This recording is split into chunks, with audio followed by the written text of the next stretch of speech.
Et on lui remit le livre du prophète Ésaïe. L'ayant déroulé, il trouva l'endroit où il était écrit « L'Esprit du Seigneur est sur moi, parce qu'il m'a oint pour annoncer une bonne nouvelle aux pauvres. » Luc 4, 17, 18. La sixième œuvre du Saint-Esprit dans la vie du Seigneur Jésus, nous la trouvons dans Ésaïe 61, 1 à 3. L'Esprit du Seigneur, l'Éternel est sur moi, car l'Éternel m'a oint pour porter de bonnes nouvelles aux malheureux. Il m'a envoyé pour guérir ceux qui ont le cœur brisé, pour proclamer aux captifs la liberté et aux prisonniers la délivrance, pour publier une année de grâce de l'Éternel et un jour de vengeance de notre Dieu, pour consoler tous les affligés, pour accorder aux affligés de Sion, pour leur donner un diadème au lieu de la cendre, une huile de joie au lieu du deuil, un vêtement de louange au lieu d'un esprit abattu, afin qu'on les appelle des térébinthes de la justice, une plantation de l'Éternel pour servir à sa gloire.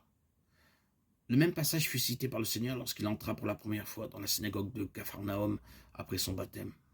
Lisez aussi Luc 7, 21, 22. Alors même, Jésus guérit plusieurs personnes de maladies, d'infirmités, d'esprits malins. Il rendit la vue à plusieurs aveugles.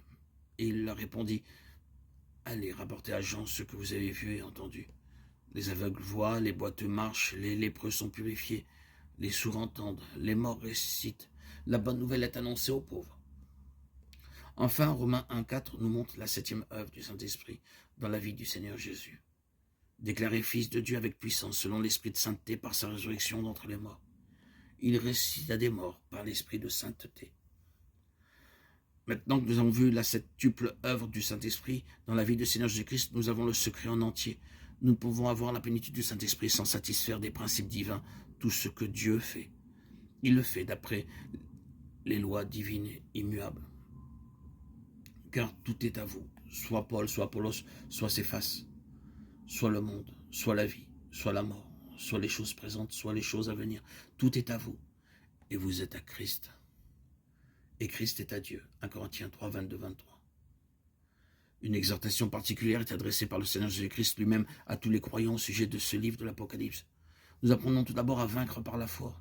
C'est ainsi que commence une vie de victoire.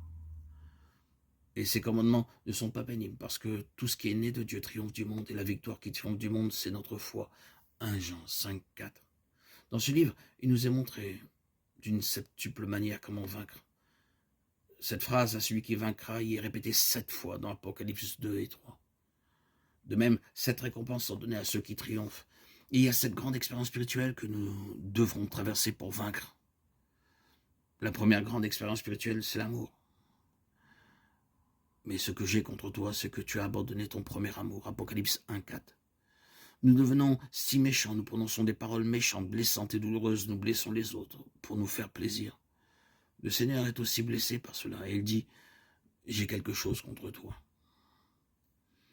Lorsque nous sentons nos cœurs s'endurcir, nous devons prier. Seigneur, ramollis mon cœur. C'est ma prière quotidienne. Seigneur, maintiens mon cœur tendre. Nous parlons tant de sorte que nous nous endurcissons, nous disons tant de choses blessantes sans regarder aux sentiments des autres. Ce n'est que par la prière que nos cœurs sont maintenus tendres, affectueux et bons. Aimer et pardonner aux autres est la première expérience fondamentale pour devenir un vainqueur.